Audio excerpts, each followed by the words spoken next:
Hello, ಎಲ್ರಿಗೂ ನಮಸ್ಕಾರ. ಇವತ್ತು ಎಲ್ಲರೂ ಕೂಡ ವರಮಹಾಲಕ್ಷ್ಮಿ ಹಬ್ಬನ ಆಚರಿಸಿದ್ದೀರಾ ತುಂಬ ಚೆನ್ನಾಗಿ ಅಂತ ಗೊತ್ತು. ತುಂಬ ದಿನ ಆಗಿಬಿಟ್ಟಿತ್ತು, ನಾನು ವಿಡಿಯೋ ಅಪ್ಲೋಡ್ ಮಾಡಿರಲಿಲ್ಲ. ತುಂಬ ಜನ ಕಮೆಂಟ್ ಮಾಡ್ತಾರೆ ಡೈಲಿ ವಿಡಿಯೋ ಅಪ್ಲೋಡ್ ಮಾಡಿ ಅಂತ. ನನಗೆ ಅನಿಸುತ್ತೆ ಏನು ಅಪ್ಲೋಡ್ ಮಾಡೋದು, ನಾನು ಆಲ್ರೆಡಿ ಎಲ್ಲ ಥರದ್ದು ವಿಡಿಯೋಗಳು ಅಪ್ಲೋಡ್ ಮಾಡಿರೋದ್ರಿಂದ ಮತ್ತು ಏನು ಕಂಟೆಂಟೇ ಇಲ್ಲ ಅಂದರೆ ಏನು ಮಾಡೋದು ಅನ್ನೋ ಥರ ಆಗಿಬಿಡುತ್ತೆ. ಅಂದರೆ ಕೇಳ್ತಾರೆ, ಡಿಸೈನ್ಸ್ ಬೇರೆ ಬೇರೆ ಕೇಳ್ತಾರೆ, ಬೋಟ್ ನೆಕ್ ಕೇಳ್ತಾರೆ, ಫ್ರಂಟ್ ನಾರ್ಮಲ್ಲು, ಪ್ರಿನ್ಸೆಸ್ ಕಟ್ಟು, ಆ ಥರದ್ದೆಲ್ಲ ಇರುತ್ತೆ. ಆದರೂ ಕೂಡ ಅದು ಮತ್ತು ಬೋಟ್ ನೆಕ್ಕು ಫ್ರಂಟ್ ನಾರ್ಮಲ್ ಅಂದಾಗ ಸೇಮ್ ಅಳ್ತೇನೆ ಬರುತ್ತೆ, ತೋರಿಸಿರ್ತೀನಿ ಆಲ್ರೆಡಿ, ಮತ್ತೆ ಏನು ಅದೇ ತೋರಿಸೋದು ಆ ಥರ ಆಗಿಬಿಡುತ್ತೆ. ಹಂಗಾಗಿ ನಾನು ವಿಡಿಯೋ ಮಾಡ್ತಾ ಇಲ್ಲ ಜಾಸ್ತಿ.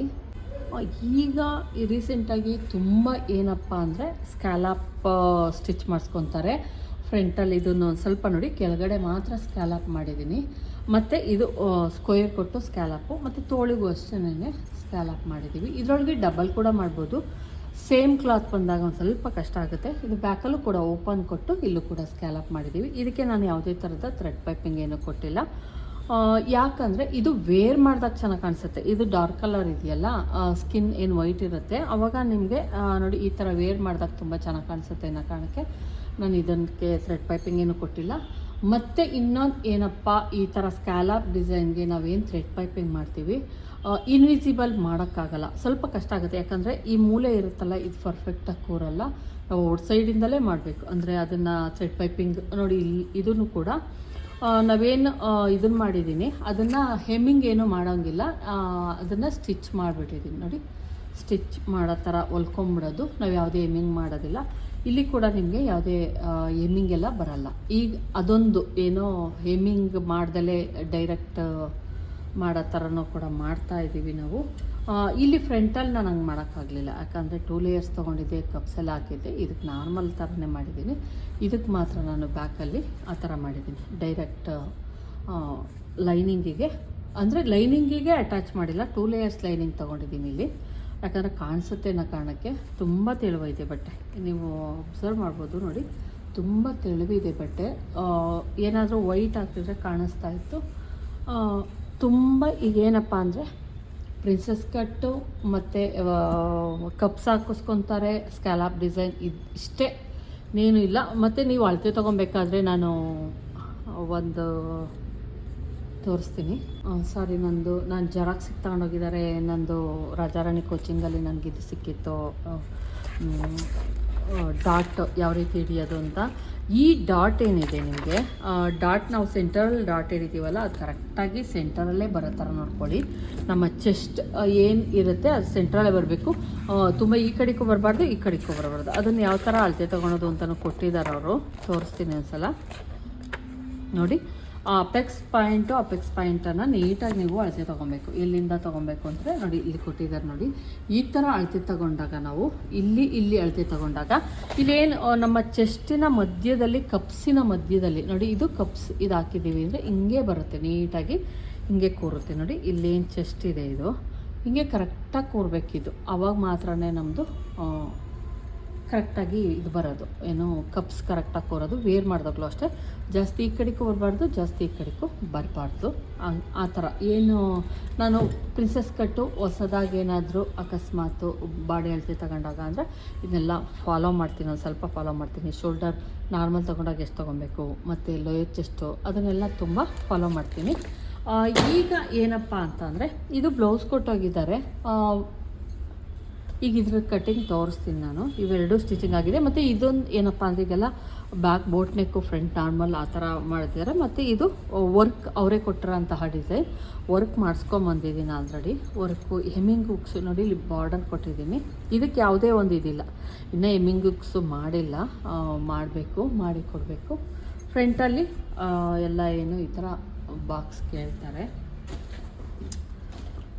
ಇದು ಬ್ಯಾಕ್ ಬೋಟ್ ನೆಕ್ ಇಲ್ಲಿ ಕೊಟ್ಟಿದ್ದಾರೆ ನೋಡಿ, ನಾನು ನೋಟ್ಸ್ ಮಾಡ್ಕೊಂಡಿದ್ದೀನಿ. ಬ್ಯಾಕ್ ಬೋಟ್ ನೆಕ್ಕು, ಶೋಲ್ಡರ್ ಈ ಥರ, ಇದು ನಾರ್ಮಲ್ ಬ್ಲೌಸ್ ಕೊಟ್ಬಿಟ್ಟಿದ್ದಾರೆ. ಶೋಲ್ಡರ್ ತೊಗೊಂಡಿದ್ದೀನಿ, ಯಾಕಂದರೆ ಇಲ್ಲಾಂದರೆ ಶೋಲ್ಡರ್ ಕರೆಕ್ಟಾಗಿ ನಾವು ತಪ್ಪು ಎದೆ ಸುತ್ತಳತೆ ಮೇಲೆ ಇಡ್ಬೋದು, ಇಲ್ಲ ಅಂತಲ್ಲ, ಆದರೆ ಇರಲಿ ಯಾವುದಕ್ಕೂ ಅಂತ ನಾನು ತೊಗೊಂಡಿದ್ದೀನಿ. ಶೋಲ್ಡರ್ ಬಂದು ಅವ್ರದ್ದು 16 ಇತ್ತು. ಮತ್ತು ಫ್ರಂಟ್ ನಾರ್ಮಲ್ಲು ಅಷ್ಟೇ, ಇನ್ನೇನು ಇಲ್ಲ. ಫ್ರಂಟ್ ನಾರ್ಮಲ್ ಅಂದಾಗ ಇದು ಬ್ಲೌಸ್ ಕರೆಕ್ಟಾಗಿ ಆಗುತ್ತೆ ಅಂತ ಅವ್ರು ಕೊಟ್ಟಿದ್ದಾಗ ಇದು ಕೂಡ ನ್ಯೂ ಕಸ್ಟಮರ್ಸ್ ಬ್ಲೌಸ್, ಹಂಗಾಗಿ ನಾನು ಶೋಲ್ಡರನ್ನು ತೊಗೊಂಬಿಟ್ಟಿದ್ದೀನಿ ಇದಾಗಬಾರ್ದು ಅಂತ. ಈಗ ಇದು ಯಾವ ರೀತಿ ಕಟಿಂಗ್ ಮಾಡೋದು ಅಂತ ತೋರಿಸ್ತೀನಿ. ಮತ್ತು ಇನ್ನೊಂದು ಏನಪ್ಪ ಅಂದರೆ, ತುಂಬ ಜನ ಹೇಳೋದು ನೀವು ತುಂಬ ಮಾತಾಡ್ತೀರಾ ಅಂತ. ಅದೊಂದು ಬೇಜಾರು ವಿಷಯ. ನಾನು ಆಫ್ಲೈನ್ ಕ್ಲಾಸ್ ಮಾಡೋದ್ರಿಂದ ಇಲ್ಲಿ ಯಾವ ರೀತಿ ಅಂದರೆ, ಒಂದು ಸಲ ಹೇಳಿದ್ರೆ ಅವ್ರು ಖಂಡಿತ ಅರ್ಥ ಆಗಿರಲ್ಲ, 2 3 ಸಲ ಹೇಳ್ಬೇಕಾಗತ್ತೆ. ಹಂಗಾಗಿ ನಾನು ನಿಮಗೆ ಪದೇ ಪದೇ ಹೇಳ್ತೀನಿ ವಿಷಯ ಬಿಟ್ಟರೆ ನನಗೇನು ನಿಮ್ಮ ತಲೆ ತಿನ್ನಬೇಕು ಅನ್ನೋ ಯಾವ ಉದ್ದೇಶನೂ ಇಲ್ಲ. ಈಗ ಸ್ಲೀವ್ ಲೆಂತು, ಸ್ಲೀವ್ ಅವ್ರಿಗೆ ಬೇಕಾಗಿರೋದು ಇಷ್ಟೇ ಹೇಳಿದರು, ಆದರೆ ಸ್ವಲ್ಪ ಉದ್ದ ಇಡಿ ಅಂತ ಹೇಳಿದ್ದಾರೆ. ಬೋಟ್ ನೆಕ್ ಆಗಿರೋದ್ರಿಂದ 1 ಇಂಚ್ವರೆಗೂ ನಾನು 1 ಇಂಚು ಎಕ್ಸ್ಟ್ರಾ ಮಾಡ್ಕೊತೀನಿ. ಈಗ ಏನಿದೆಯೋ ಅದಕ್ಕೆ ಎಕ್ಸ್ಟ್ರಾ ಮಾಡೋಣ. 6 ಇಂಚ್ ಇದೆ, ನಾನು 7 ಇಂಚಸನ್ನು ಇಟ್ಕೊತೀನಿ. 7 + 1 ಇಂಚು 8 ಇಂಚು, ಅಥವಾ 9 ಇಂಚ್ ಇಟ್ಕೊಂಡ್ರು ಓಕೆ. ಅವ್ರು ಇಟ್ಕೊತಾರ ಇಲ್ವ ನನಗೆ ಗೊತ್ತಿಲ್ಲ. ಹಂಗಾಗಿ ಅದು 6 ಇದೆ, 7ಕ್ಕೆ ಮಾಡ್ಕೊತಾ ಇದ್ದೀನಿ. 8 ಇಂಚ್, 1 ಇಂಚ್ ಎಕ್ಸ್ಟ್ರಾ ತೊಗೊತಾ ಇದ್ದೀನಿ ನಾನಿಲ್ಲಿ. ಈಗ ಇದನ್ನೊಂದು ಬಾಕ್ಸ್ ಮಾಡ್ಕೊಳ್ಳೋಣ. ಇದಕ್ಕೆ ಡೌನಿಂಗ್ ಬಂದು ನಾನು 3 ಇಂಚಸ್ ಅಥವಾ 3.5 ಬೇಕಾದ್ರೆ ತೊಗೊಬೋದು. 3 ಇಂಚಸನ್ನು ತೆಗೆದುಕೊಳ್ಳಿ. 3.5 ತಗೊಂಡಾಗ ಒಂದು ರಿಂಕಲ್ಸ್ ಆ ಥರದ್ದೇನು ಬರೋಲ್ಲ, ಒಂದು ಸ್ವಲ್ಪ ಹಿಡ್ದಂಗೆ ಆಗ್ತಾ ಇರುತ್ತೆ. ಹಂಗಾಗಿ 3 ಇಂಚೆ ತೊಗೊಂಡಿದ್ದೀನಿ. ನಾನು ಆರ್ಮೋಲ್ ರೌಂಡಿಂಗ್, ಆ ಕಂಕಳ ರೌಂಡಿಂಗ್ ಏನಿರುತ್ತೆ, ನಾವು ಬಾಡಿ ಅಳತೆ ತೊಗೊಂಡಾಗ ಫುಲ್ ರೌಂಡಿಂಗ್ ತೊಗೊತೀವಿ. ಇದರೊಳಗೆ ಇದನ್ನೇ ತೊಗೊಬೇಕು. ಏನು ಈ ಶೋಲ್ಡರ್ ಸ್ಟಿಚ್ ಇರುತ್ತೆ ಅಲ್ಲಿಂದ ಕಂಕಳು ಸ್ಟಿಚ್ ಇದೆಯಲ್ಲ ಅಲ್ಲಿವರೆಗೂ ನೀವು ನೀಟಾಗಿ ಇಟ್ಕೊಂಡು ತೊಗೊಳ್ಳಿ. ಆಲ್ಮೋಸ್ಟ್ 9 ಬರ್ತಾಯಿದೆ ಫ್ರೆಂಡ್ಸ್. 1 ಪಾಯಿಂಟ್ ಕಡಿಮೆ 9. ನಾನು ಇದನ್ನ ಇನ್ನೊಂದು ಸ್ವಲ್ಪ ಎಳ್ಕೊತೀನಿ, ಯಾಕಂದರೆ ನಾವು 1.25 ತೊಗೊಂಡಿರ್ತೀವಿ ಲೈನಿಂಗ್. ಹಂಗಾಗಿ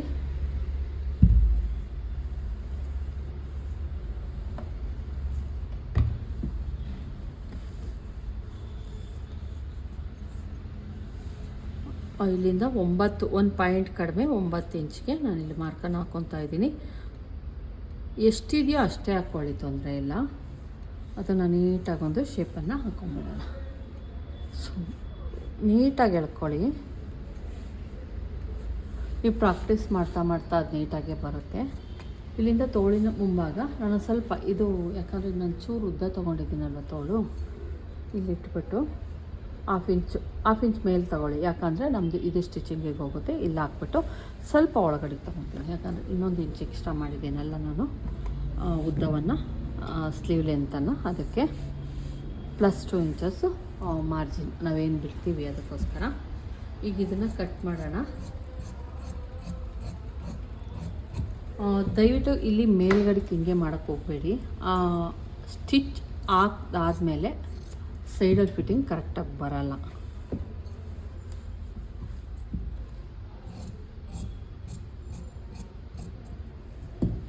ಇದಾಯಿತು. ಈಗ ಬಾಡಿ ಪಾರ್ಟ್ ಕಟಿಂಗನ್ನು ಮಾಡೋಣ. ಉಳಿದಿರೋಂತಹ ಬಟ್ಟೆ ಏನಿದೆ ಅದನ್ನು ಓಪನ್ ಮಾಡ್ಕೊತಾ ಇದ್ದೀನಿ. ಓಪನ್ ಮಾಡಿಕೊಂಡು ಫಸ್ಟು ನಾವೇನು ಮಾಡೋಣ, ಇಲ್ಲಿ ಇದ್ರೊಳಗೂ ಅಷ್ಟೇ ನೀವು ಅನ್ಬೋದು ಏನು ಇವರು ಪ್ರೆಸ್ಸಿಂಗ್ ಮಾಡ್ಕೊಳ್ಳಿ ಅಂತ ಹೇಳ್ತಾರೆ ಅಂತ. ನಿಮಗೆ ನನ್ನ ಮಾತು ನಿಮ್ಗೆ ಇದು ಅನಿಸ್ಬೋದು. ನೋಡಿ, ಏನು ಅಳತೆ ತೊಗೊಬೇಕಾದ್ರೆ ಯಾವುದು ತುಂಬಾ ಇಂಪಾರ್ಟೆಂಟ್ ಅಂತ ಅವರು ಸಹ ಕೊಟ್ಟಿದ್ದಾರೆ. ನೋಡಿ, ಮೋಸ್ಟ್ ಇಂಪಾರ್ಟೆಂಟು, ನೀವು ಯಾವುದೇ ಒಂದು ಬ್ಲೌಸ್ಗೆ ಹರ್ ಸ್ಟೆಪ್ ಮೇ ಪ್ರೆಸ್ ಲಗಾನ ಜರೂರಿ. ಅಂದರೆ ಪ್ರತಿಯೊಂದು ಸ್ಟೆಪ್ಪಲ್ಲೂ ಕೂಡ ನಾವು ಪ್ರೆಸ್ ಮಾಡ್ಕೊಳ್ಳೋದು, ಅಂದರೆ ಸುಕ್ಲಿರುತ್ತೆ ಮತ್ತು ಕರೆಕ್ಟು ಇದಿರಲ್ಲ. ಹಂಗಾಗಿ ನೀವು ನೀಟಾಗಿ ಐರನ್ ಮಾಡಿಕೊಂಡು ಕಟಿಂಗ್ ಮಾಡೋದಾಗಿರ್ಬೋದು, ಸ್ಟಿಚಿಂಗ್ ಮಾಡೋದಾಗಿರ್ಬೋದು, ನಾವು ಪ್ರತಿಯೊಂದು ಅಷ್ಟೇನೆ. ಈಗ ನಾ ಸ್ಟೂಡೆಂಟ್ಗಳು ಕೂಡ ಅದನ್ನೇ ಫಾಲೋ ಮಾಡ್ತಾರೆ. ಒಂದು ಸ್ಟೆಪ್, ಈಗ ಫ್ರಂಟ್ ಪಾರ್ಟ್ ಎಲ್ಲ ನೀಟಾಗಿ ಕೊಡ್ಸಿದ್ರೆ ಹೋಗಿ ಪ್ರೆಸ್ಸಿಂಗ್ ಮಾಡ್ಕೊಂಬರ್ತಾರೆ. ಪೈಪಿಂಗ್ ಕೊಟ್ರೆ ಕ್ಲೀನಾಗಿ ಪ್ರೆಸ್ಸಿಂಗ್ ಮಾಡಿಬಿಟ್ಟು ಆಮೇಲೆ ಮೇಲ್ಗಡೆ ಸ್ಟಿಚ್ ಹಾಕ್ತಾರೆ. ಆವಾಗ ಫಿನಿಶಿಂಗ್ ತುಂಬ ಚೆನ್ನಾಗಿ ಬರುತ್ತೆ. ನೀವು ಅಷ್ಟೇ ಅದನ್ನೇ ಫಾಲೋ ಮಾಡಿ. ಸುಮ್ಮನೆ ಏನಂದರೆ ನಾವು ಸ್ಟಿಚ್ ಮಾಡ್ತೀವಿ ಅಂದ್ಬಿಟ್ಟು ಮಾಡೋಕ್ಕೆ ಹೋಗಿದ್ರೆ ಒಂದು ಸ್ವಲ್ಪ ಆ ಕಡೆ ಈ ಕಡೆ ಹೋಗುತ್ತೆ. ಈಗ ತುಂಬ ಜನ ಯೂಟ್ಯೂಬರ್ಸು ತುಂಬ ಚೆನ್ನಾಗಿ ತೋರಿಸ್ತಾವ್ರೆ. ಯಾರು ಚೆನ್ನಾಗಿ ತೋರಿಸ್ತಾರೋ ಅವ್ರನ್ನೇ ಫಾಲೋ ಮಾಡಿ, ತೊಂದರೆ ಇಲ್ಲ. ಕಲಿಯೋದು ಮುಖ್ಯ ಅಷ್ಟೇ. ಬ್ಲೌಸ್ ಉದ್ದ ಬಂದು 14 ಇಂಚ್ ಐತೆ, ನಾನಿಲ್ಲಿ 15 ತೊಗೊತೀನಿ. 1 ಇಂಚ್ ಎಕ್ಸ್ಟ್ರಾವನ್ನು ತೆಗೆದುಕೊಳ್ಳೋಣ. ಈಗ ನಾವು ಹೇಳ್ಕೊಟ್ಟಿದ್ದೆ ನೋಡಿ ಅಂತ ಹೇಳೋಕ್ಕಾಗಲ್ಲ, ಬೇರೆಯವರು ಬೇರೆ ಬೇರೆ ರೀತಿ ಅರ್ಥ ಆಗೋ ರೀತಿ ಹೇಳ್ಕೊಟ್ಟಾಗ ಎಲ್ಲರದ್ದು ನೋಡಲೇಬೇಕು. ನೋಡಿ ಇಲ್ಲಿ ಬಂದು ನಾನು ಚೆಸ್ಟ್ ಈ ಕಡೆಯಿಂದ ಎಷ್ಟಿರುತ್ತೋ ಅಂದರೆ ರಿಂಗ್ ಸೈಡಿಂದ ಈ ಕಡೆ ಅವ್ರು ರಿಂಗ್ ಕೊಟ್ಟಿದ್ದಾರೆ, ನಾವು ಉಕ್ಸ್ ಕೊಡೋ ಕಡೆ ಅವರು ಅದನ್ನು ಕೊಟ್ಟಿದ್ದಾರೆ. 11 ಇಂಚು ಎದೆ ಸುತ್ತಳತೆ 11 ಇಂಚು ಅಂದರೆ ಇದು 44 ಎದೆ ಸುತ್ತಳತೆ. ಇದು ನಾವಿಲ್ಲೇನು ಮಾಡಬೇಕು, ಬ್ಯಾಕಲ್ಲಿ 1/2 ಇಂಚ್ ಕಡಿಮೆ ಮಾಡ್ಕೊತಾ ಇದ್ದೀನಿ, 11ಕ್ಕೆ 10.5 ಇಟ್ಕೊತಾ ಇದ್ದೀನಿ.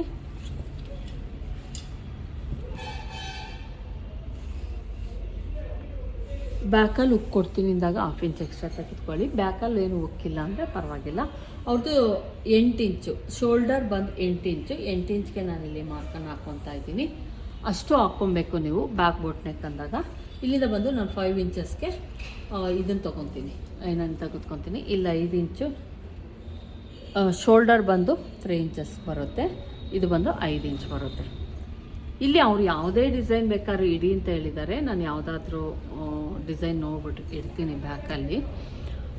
ಅವ್ರು ಸಿಂಪಲ್ಲಾಗೆ ಕೇಳಿದ್ದಾರೆ. ಇಲ್ಲಿ ನಾನು 7.5 ತೊಗೊತೀನಿ ಫ್ರೆಂಡ್ಸ್, 7.5 ತೊಗೊತೀನಿ. ಕೆಲವೊಂದು ಸಲ ಹೇಳ್ತಿರ್ತೀವಿ ನೆಕ್ಕು ಶೋಲ್ಡರ್ ಎಷ್ಟು ತೊಗೊಂಡಿರ್ತೀರೋ ಅಷ್ಟೇ ತೊಗೊಳ್ಳಿ ಅಂತ. ಇಲ್ಲಿ ಕೆಲವೊಂದರಲ್ಲಿ ವರ್ಕ್ ಆಗಲ್ಲ, ಯಾಕಂದರೆ ಇಲ್ಲಿ ಆಲ್ರೆಡಿ ಬ್ಲೌಸ್ ಲೆಂತ್ ಕಡಿಮೆ ಇದೆ, 14 ಇಂಚಿದೆ. ನಾವು ಇಲ್ಲಿವರೆಗೂ ಬಂದಾಗ ತುಂಬ ಈ ಪಾರ್ಟು ಇಲ್ಲಿಗೆ ನಾವು ಕಟ್ ಮಾಡ್ತೀವಿ ಅಂದರೆ ಇಲ್ಲಿಗೆ ಸ್ಟಿಚಿಂಗ್ ಹೋಗುತ್ತೆ, ಇಲ್ಲಿಗೆ ಸ್ಟಿಚಿಂಗ್ ಹೋಗ್ಬಿಟ್ಟು ಇದು ಪಾರ್ಟ್ ತುಂಬಾ ಚಿಕ್ಕದಾಗ್ಬಿಡುತ್ತೆ. ದಯವಿಟ್ಟು ಅದನ್ನೆಲ್ಲ ಸ್ವಲ್ಪ ನೋಡಿಕೊಂಡು ಮಾಡ್ಕೊಳ್ಳಿ. ಇಲ್ಲಿಂದ 1 ಇಂಚಿಗೆ ಮಾಡ್ಕೊತಾ ಇದ್ದೀನಿ ನಾನು. 1 ಇಂಚಿಗೆ ಮಾಡಿಕೊಂಡು ನೀಟಾಗಿ ಒಂದು ಶೇಪನ್ನು ಕೊಟ್ಕೊಂಬಿಡಿ. ಫ್ರೆಂಚ್ ಕರ್ವಲ್ಲಿ ಬೇಕಾದ್ರೂ ಕೊಡ್ಬೋದು, ಇಲ್ಲಾಂದರೆ ಕೈಲಿ ಬೇಕಾದ್ರೂ ನೀವು ಕೊಟ್ಕೊಳ್ಳಿ. ಇಲ್ಲ 1/2 ಇಂಚ್ ನೀವು ಕಂಪಲ್ಸರಿ ನಾವೇನು ಮಾಡಬೇಕಾಗುತ್ತೆ, ಸ್ಲೋಪನ್ನು ಕೊಟ್ಕೊಳ್ಳಿ. ಈಗ ಇಷ್ಟೇ ಇರೋದು. ಮತ್ತು ಏನೇ ಮಾಡಿ ಕಟ್ಟಿಂಗ್ ಬಂದು ನಮ್ಮ ಬ್ಲೌಸ್ ಕಟ್ಟಿಂಗ್ ಮಾಡ್ತೀವಲ್ಲ, ಆಮೇಲೆ ಅದ್ರ ಮೇಲೆ ಇರೋ ಥರ ನೋಡ್ಕೊಳ್ಳಿ.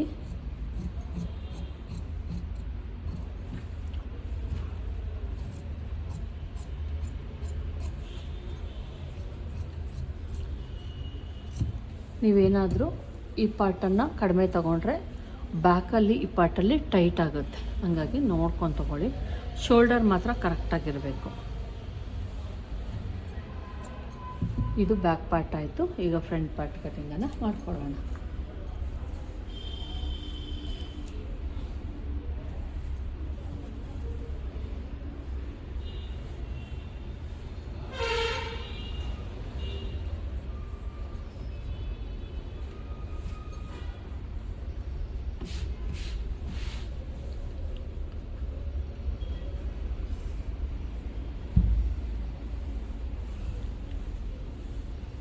ಇಲ್ಲೂ ಕೂಡ ನಾನು ಪ್ರೆಸ್ಸಿಂಗ್ ಮಾಡ್ಕೊತಾ ಇದ್ದೀನಿ. ಇದು ನಾರ್ಮಲ್, ಫ್ರಂಟಲ್ಲಿ ನಾರ್ಮಲ್. ನಾನೇನು ಬ್ಯಾಕಲ್ಲಿ ತೆಗೆದುಕೊಂಡಿದ್ದೆ ಅದಕ್ಕೆ ನಾನಿಲ್ಲಿ 1 ಇಂಚನ್ನು ಮೈನಸ್ ಮಾಡ್ತಾ ಇದ್ದೀನಿ. 16 ತೊಗೊಂಡಿದ್ನಲ್ಲ, ಅದರಲ್ಲಿ 1 ಇಂಚ್ ಮೈನಸ್ ಮಾಡಿಕೊಂಡು ನೆಕ್ಕು ಮತ್ತು ಶೋಲ್ಡರನ್ನು ಇಟ್ಕೊತಾ ಇದ್ದೀನಿ. ತುಂಬ ದೊಡ್ಡ ಅಳತೆ ಆದಾಗ ಕೆಳಗಡೆಯಿಂದ ನಾನು 3 ಇಂಚ್ಗೆ ಒಂದು ಮಾರ್ಕ್ ಹಾಕ್ಬಿಡ್ತೀನಿ, ಯಾಕಂದರೆ ಬೆಲ್ಟ್ ಪಟ್ಟಿಗೆ ಏನ್ಬಿಟ್ಟು ಆಮೇಲೆ ಏನು ಲೋಯರ್ ಚೆಸ್ಟ್ ತೊಗೊಂಡು 1 ಇಂಚ್ ಆ್ಯಡ್ ಮಾಡಿ ಇಲ್ಲಿ ಎಷ್ಟು ಬರುತ್ತೋ ಆನ್ಸರ್ ಅದನ್ನು ಇಡೋಣ. ಇದು ಬೆಲ್ಟ್ ಪಟ್ಟಿಗೆ ಆಲ್ರೆಡಿ ನಾನು ತೊಗೊಂಬಿಟ್ಟಿದ್ದೀನಿ.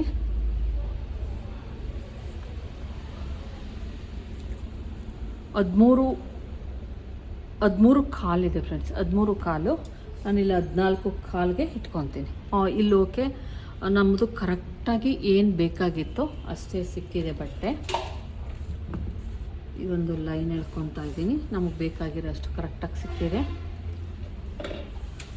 ನಾನಿಲ್ಲಿ 8 ತೊಗೊಂಡಿದ್ವಿ, ಇಲ್ಲಿ 7 ತೊಗೊತಾ ಇದ್ದೀನಿ. ಸಾಕಾಗುತ್ತೆ, ಇಲ್ಲಾಂದರೆ ತುಂಬ ಏನಾಗುತ್ತೆ, ಫ್ರಂಟಲ್ಲಿ ತುಂಬ ಲೂಸು ಅದೆಲ್ಲ ಬರೋ ಚಾನ್ಸಸ್ ಇರುತ್ತೆ. ಫ್ರಂಟ್ ಡೀಪ್ ಬಂದು 7 ಇಂಚಸ್ ಇರ್ತೀನಿ.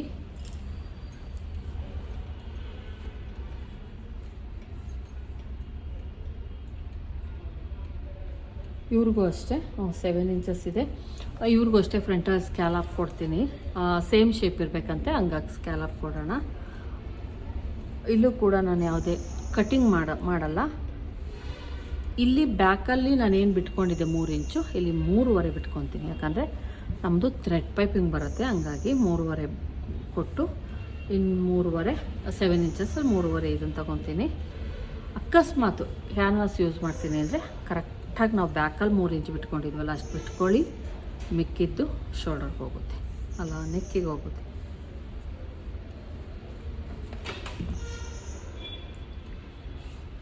ಇದನ್ನೊಂದು ಬಾಕ್ಸ್ ಮಾಡ್ಕೊಳ್ಳೋಣ. ಇಲ್ಲೂ ಕೂಡ ನಾನು ಕ್ಯಾನ್ವಾಸ್ ಯೂಸ್ ಮಾಡ್ತೀನಿ, ಹಂಗಾಗಿ ಇಲ್ಲೂ ಅಷ್ಟೇ ಸೇಮ್ ಹಿಂಗೆ ಕೊಡ್ತೀನಿ. ಮತ್ತು ಇದಕ್ಕೆ ಸ್ಕ್ಯಾಲಪ್ ಬರುತ್ತೆ, ಈ ಥರ ಕೊಟ್ಕೊಳ್ಳೋಣ. ಚೆನ್ನಾಗಿರುತ್ತೆ. ನೀವು 2 ಬೇಕಾದ್ರೂ ಕೊಟ್ಕೊಬೋದು, 3 ಬೇಕಾದ್ರೂ ಕೊಟ್ಕೊಬೋದು, ಅದು ನಿಮಗೆ ಬಿಟ್ಟಿದ್ದು.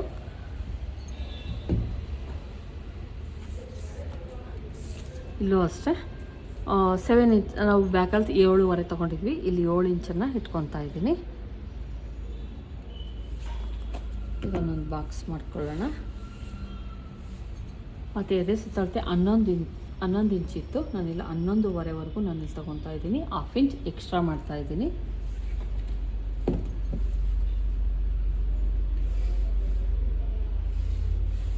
ಪ್ಲಸ್ 2 ಇಂಚು ಮಾರ್ಜಿನ್ಗೋಸ್ಕರ. ಇಲ್ಲಿ ನಾರ್ಮಲಾಗಿ ನಾವೇನು 3/4 ಇಂಚು ತೆಗೆದುಕೊಂಡು ನಾರ್ಮಲ್ ಮಾರ್ಕಿಂಗ್ ಹಾಕ್ತೀವಿ, ಅದೇ ಥರ ಹಾಕ್ಕೊಂಬಿಡಿ.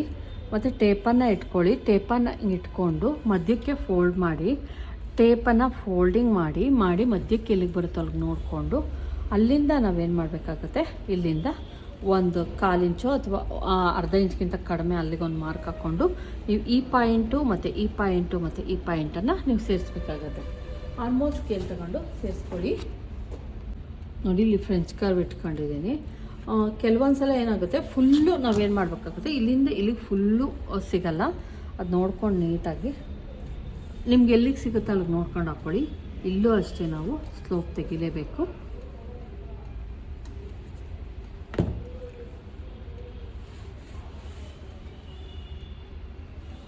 ಮತ್ತು ಇಲ್ಲಿ 1 ಇಂಚು ಮಾರ್ಕ್ ಹಾಕ್ಕೊಂಡು ಸೆಂಟರ್ಗೊಂದು ಮಾರ್ಕನ್ನು ಹಾಕ್ಕೊಂಡಿರ್ರಿ. ಇಲ್ಲಿ ಬಂದು 3.5 ಅಥವಾ 3.75 ಒಂದು ಮಾರ್ಕ್ ಹಾಕ್ಕೊತಾ ಇದ್ದೀನಿ. ಇಲ್ಲೂ ಅಷ್ಟೇ ಸೇಮ್ ತೊಗೊತೀನಿ, ನಾನೇನು ಎಕ್ಸ್ಟ್ರಾ ಎಲ್ಲ ತಗೊಳ್ಳಲ್ಲ.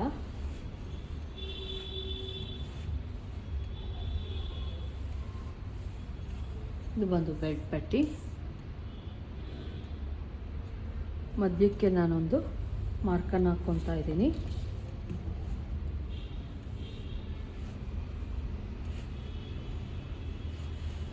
ಇದು ಬಂದು ಅರ್ಧ ಇಂಚು ಅಥವಾ 3/4 ಇಂಚು.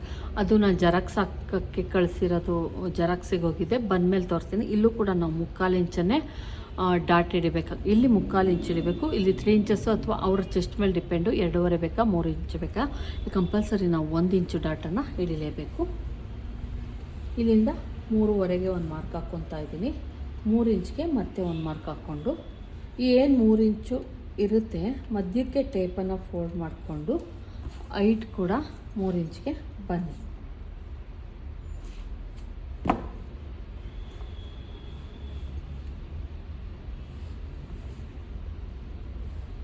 ಥರ ಮಾಡಿಕೊಂಡು ಈ ಮಾರ್ಕ್ ಏನಿದೆ ಇಲ್ಲಿ ಸೆಂಟರ್ ಮಾರ್ಕಿಂಗ್ ಹಾಕಿದ್ದೀನಲ್ಲ, ಆ ಮಾರ್ಕಿಂಗು ಮತ್ತು ಇದು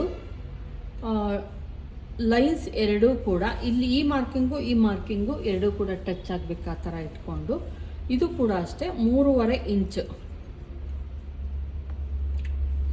ತುಂಬ ಎಲ್ಲ ಬರಬೇಡಿ, 3.5 ಇಂಚ್ ಅಷ್ಟೇ ಇರಲಿ. ಇಲ್ಲಿ ಸೆಂಟರಲ್ಲಿ ನಮ್ಮದೇನು ಅಪೆಕ್ಸ್ ಪಾಯಿಂಟ್ ಅಂತ ಅಂತೀವಿ, ಅದು ಕರೆಕ್ಟಾಗಿ ಇರಬೇಕು. ಈ ಕಡೆಗೆ 1/2 ಇಂಚು, ಈ ಕಡೆಗೆ 1/2 ಇಂಚು. ದಯವಿಟ್ಟು ಈ ಕಡೆಗೆ ಕೆಲವು ಕಂಕ್ಳಿಂದ ಕೆಳಗಡೆಗೆ ಹೋಗ್ಬಿಟ್ಟಿರುತ್ತೆ, ಆ ಥರ ಮಾರ್ಕ್ ಹಿಡಿತಾರೆ, ಅದೆಲ್ಲ ಮಾಡಬೇಡಿ. ಇದನ್ನು ನಾವು ಈಗ ಲೈನ್ ಹಾಕ್ಕೊಳ್ಳೋಣ. ಇದು ಕೂಡ ಅಷ್ಟೇ 1 ಇಂಚು ಕಂಪಲ್ಸರಿ ನಮಗೇನಾಗುತ್ತೆ ಬೇಕೇ ಹಿಡಿಬೇಕು. ಆವಾಗ ಕಂಕ್ಳಲ್ಲಿ ಯಾವುದೇ ರಿಂಕಲ್ಸ್ ಬರಲ್ಲ, ಕುಪ್ಪೆ ಬರಲ್ಲ, ಅದೇನು ಬರಲ್ಲ. ಮತ್ತು ಇದು ಹೈಟ್ ಇರೋದ್ರಿಂದ ಇನ್ನೂ ಒಂದು ಏನಪ್ಪ ಅಂದರೆ, ನೀವು ಇಲ್ಲಿಂದ ಇಟ್ಕೊಂಡು ಎಲ್ಲಿಗೆ ಇದು ಬಂದು 3.75 ಬರ್ತಾಯಿದೆ ಫ್ರೆಂಡ್ಸ್. ಇದನ್ನು ಕೂಡ ಟೇಪನ್ನು ಹಿಂಗೆ ಇಟ್ಕೊಂಡು 3.75 ಎಲ್ಲಿಗೆ ಬರ್ತಾಯಿದೆ ನೋಡಿಕೊಂಡು ನೀವೊಂದು ಮಾರ್ಕನ್ನು ಹಾಕ್ಕೊಳ್ಳಿ. ನೋಡಿ, ಇಲ್ಲಿಗೆ ಬರ್ತಾಯಿದೆ ಮಾರ್ಕು, ಇಲ್ಲಿಗೆ ಬರ್ತಾಯಿದೆ. ಮತ್ತು ಇಲ್ಲ 1/2 ಇಂಚು ನೀವು ಈ ಥರ ಮಾರ್ಕ್ ಹಾಕ್ತೀನಿ ಅಂದಾಗ 1/2 ಇಂಚು ಆಗಲೇಬೇಕು. ಇದನ್ನು ಮತ್ತೆ ಇನ್ನೊಂದು ಮಾರ್ಕನ್ನು ಹಾಕೋಣ, ಈ ಥರ. ಈಗ ಕಟಿಂಗ್ ಮಾಡೋಣ. ಇಷ್ಟೇ ಇರುತ್ತೆ, ಇನ್ನೇನು ಚೇಂಜಸ್ ಇರಲ್ಲ.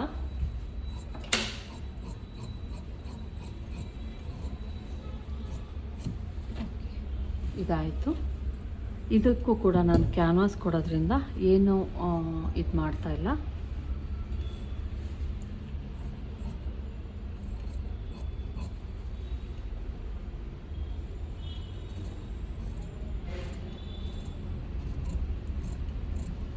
ನೀವು ಅಂದ್ಕೊಬೋದು ಈ ಪಾರ್ಟ್ ತುಂಬ ಚಿಕ್ಕದಾಗಲಿ, ಇಲ್ಲ ಫ್ರಂಟ್ ಪಾರ್ಟಲ್ಲಿ ತುಂಬ ಚಿಕ್ಕದೇ ಇರುತ್ತೆ, ಇಲ್ಲಾಂದರೆ ಲೂಸ್ ಆಗುತ್ತೆ. ನಾನು ಸ್ವಲ್ಪ ಎಕ್ಸ್ಟ್ರಾ ನನಗೆ ಕಟ್ ಮಾಡ್ತಾಯಿದ್ದೀನಿ ನೋಡಿ. ನಾನು ಇಲ್ಲಿ ಯಾವುದೇ ಶೇಪ್ ಸರಿ ಕಟ್ ಮಾಡಲಿಲ್ಲ, ತೋರಿಸ್ತೀನಿ ನಾನು. ಈಗ ಇಲ್ಲಿ ಎಕ್ಸ್ಟ್ರಾ ನಂಗೆ ಒಂದು ಸ್ವಲ್ಪ ಬಿಟ್ಕೊಂಡಿದ್ದೀನಿ. ಏನು ಈ ಡಾಟ್ ಪಾಯಿಂಟ್ ಇದೆ, ಈ ಡಾಟ್ ಪಾಯಿಂಟ್ ಏನು ಮಾರ್ಕ್ ಹಾಕಿರ್ತೀವಿ, ಈ ಮಾರ್ಕನ್ನು ತೆಗೆದುಕೊಂಡೋಗಿ ಈ ಮಾರ್ಕ್ ಮೇಲೆ ಕೂರಿಸ್ಬೇಕು. ನೀವು ಕೂರಿಸ್ಬಿಟ್ಟು ಮತ್ತೆ ಇನ್ನೊಂದು ಮಾರ್ಕನ್ನು ಕರೆಕ್ಟಾಗಿ ಹಾಕ್ಕೊಳ್ಳಿ.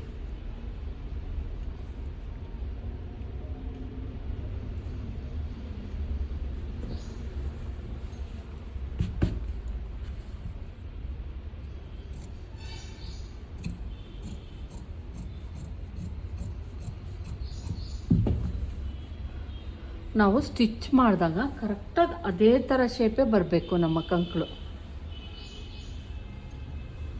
ಈಗ ಇದು ರೆಡಿ ಆಯಿತು. ಈಗ ನೆಕ್ ನಾವಿಲ್ಲೇನು ಕಟಿಂಗ್ ಮಾಡ್ತಾಯಿಲ್ಲ, ಇದು ಬಂದು ಕ್ಯಾನ್ವಾಸ್ ಯೂಸ್ ಮಾಡೋಣ.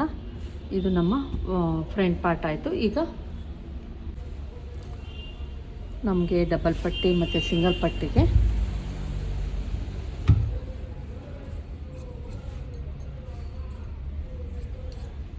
ನಾನಿಲ್ಲಿ 4 ಇಂಚ್ ಅಗಲದ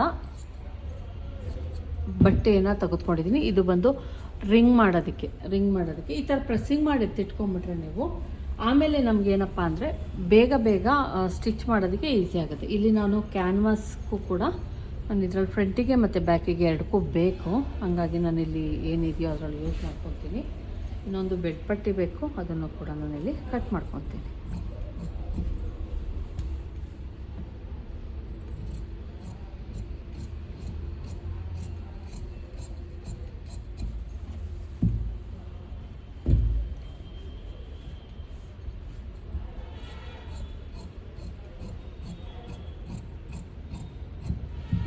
ಬೆಡ್ ಪಟ್ಟಿ ಕೂಡ ರೆಡಿ ಆಯಿತು. ಇದರೊಳಗೆ ಇನ್ನು ಸಿಂಗಲ್ ಪಟ್ಟಿ ಡಬಲ್ ಪಟ್ಟಿಗೆ ಸಿಗುತ್ತೆ, ನಾನು ಮಾಡ್ಕೊತೀನಿ. ಈಗ ಇದೇನಿದೆಯೋ ಅದಕ್ಕೆ ಮೇನ್ ಕ್ಲಾತ್ ಮೇಲೆ ಆ ಬಟ್ಟೆಯನ್ನು ಇಟ್ಟು ಕಟ್ ಮಾಡಿಕೊಂಡ್ರೆ ಮುಗೀತು.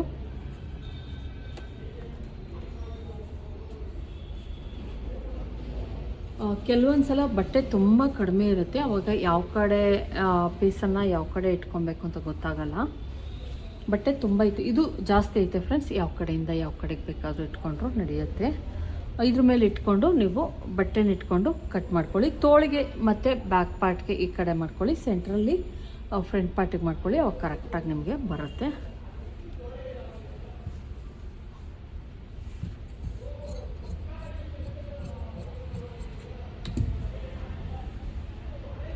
ನೋಡಿದ್ರಲ್ವ ಫ್ರೆಂಡ್ಸ್, ಈ ವಿಡಿಯೋ ಇಷ್ಟ ಆಗಿದ್ರೆ ಲೈಕ್ ಮಾಡೋದನ್ನು ಮರಿಬೇಡಿ. ದಯವಿಟ್ಟು ಸಬ್ಸ್ಕ್ರೈಬ್ ಮಾಡ್ಕೊಂಡು ನೋಡಿ. ಇಷ್ಟ ಆದ್ರೆ ಒಂದು ಲೈಕ್ ಮಾಡಿ. Thank you friends. ಮತ್ತೆ ಸಿಗ್ತೀನಿ ಇನ್ನೊಂದು ವಿಡಿಯೋದಲ್ಲಿ. ಅಲ್ಲಿವರೆಗೂ ನಮಸ್ಕಾರ.